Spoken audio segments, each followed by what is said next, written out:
အားလုံးပဲမင်္ဂလာပါ This Moment ဆိုရင် audio book အစီအစဉ်လေးကနေပြန်လည်ပြီးတော့ကြိုဆိုပါရစေ။ကျမကတော့မအေမီပါ။ဒီတစ်ပတ်မှာကျမအခုတင်ဆက်ပေးခြင်းတဲ့ articles လေးကတော့ကိုတကယ်ချစ်တာဟုတ်ရဲ့လားဆိုပြီးကျမ2023 8လပိုင်းလောက်ကရေးခဲ့တဲ့ articles လေးကိုပြန်ပြီးတော့အတန်သွင်းထားခြင်းဖြစ်ပါတယ်။အခုနောက်ပိုင်းမှာ self love ကိုချစ်ခြင်းဆိုတာလေးကိုလူတော်တော်များများကရင်းနှီးကြမယ်လို့ထင်ပါတယ်။ကျမတို့တွေပုံမှန်စဉ်းစားအပေါ်ယံစဉ်းစားကြည့်မယ်ဆိုရင်တော့ကိုချစ်ဆုံးလို့ထင်ကြတယ်။ကိုအတွက်အကောင်းဆုံးဖြစ်အောင်နေထိုင်ကြတယ်လို့ထင်ရပါတယ်။တကယ်တမ်းကျတော့ကျမတို့အပြစ်လုပ်မိတဲ့အခါကျမတို့စာမွေးကြတဲ့အခါမျိုးကျမတို့ပတ်ဝန်းကျင်ကသတ်မှတ်ထားတဲ့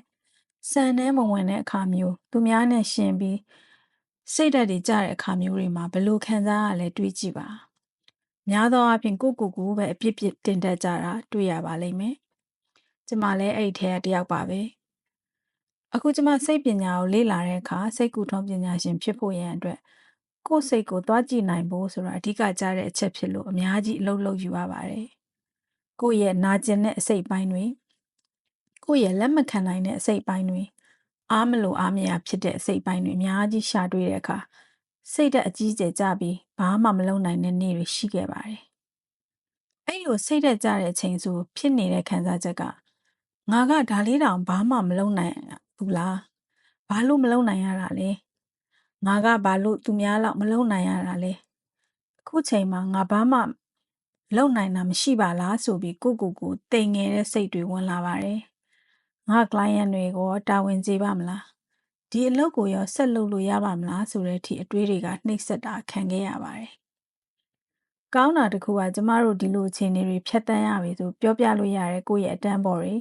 supervision report ထည့်ရေးတာတွေ supervision class တွေတခြား senior တွေကိုရင်ဖွင့်လို့ရတာတွေလုပ်လို့ရတာပါ။ကျမတို့ကိုယ်တိုင်လည်း counseling ပြန်ယူရပါတယ်။ဒါတွေဖြတ်တန်းရတာနာကျင်ဆက်မသွားနဲ့ပေါ့လို့လွယ်ပြောလို့ရပေမဲ့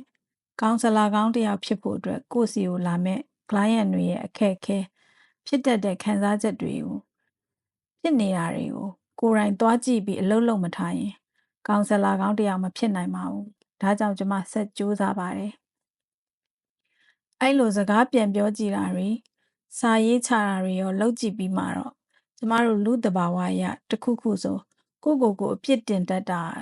အရင်တင်တတ်တာကိုသွားတွေ့လိုက်ရပါတယ်။ကိုချစ်တယ်ဆိုပြီးကျမတို့ကကို့မှာပတ်ဝန်းကျင်ကသတ်မှတ်ထားတဲ့စံအနေနဲ့မလိုက်နိုင်တဲ့အခါမညီတဲ့အခါမှာလဲကိုအားမပေးတဲ့အပြင်ပြစ်တောင်တင်လိုက်သေးတယ်။တခြားသူတွေလက်မခံနိုင်လို့ကိုယ်တိုင်လက်ခံမလားကြည့်တော့ပိုတော့စိုးနေသေးတယ်။တခါတလေတခြားသူပြစ်လို့ရင်တောင်သိခံနိုင်ကြပြီးကိုပြစ်လို့မိပြီဆိုရင်တော့တော်တော်နဲ့ခွတ်မလွတ်နိုင်ကြပါဘူး။တကယ်တော့ကိုတကယ်ချစ်တယ်ဆိုရင်ကိုလိုအပ်ဆုံးချိန်မှာကိုဂယုဏပို့ထားနိုင်မှသာချစ်တတ်ရာရောက်တယ်လို့ကျမနားလည်လိုက်ပါတယ်။နောက်တစ်ခုကကျမတို့ကနှိုင်းရှင်တောင်အရင်ကငါဘာလုပ်နိုင်တာအခုငါဘာမလုပ်နိုင်ဘူးဆိုပြီးကိုပို့ပြီးလုပ်နိုင်လာတဲ့အပိုင်းကိုကြတော့မေ့ထားတတ်ကြပါတယ်။အရင်ကငါဘာလေးမလုပ်နိုင်ဘူးအခုငါဘာလေးလုပ်နိုင်နေပြီဆိုပြီးကိုအတိမှတ်ပြုပေးတဲ့အကျင့်ကျမတို့မှာနည်းကြပါတယ်။ကျမကိုယ်တိုင်လည်းကိုအခုလုံးနိုင်တာလေးတွေပြန်စဉ်းစားနိုင်တော့မှ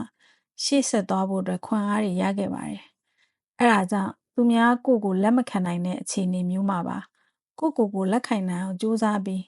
ဂရုဏာထားပေးခြင်းကသာမိမိကိုချစ်တာလို့ကျမကတော့နားလည်လိုက်ပါတယ်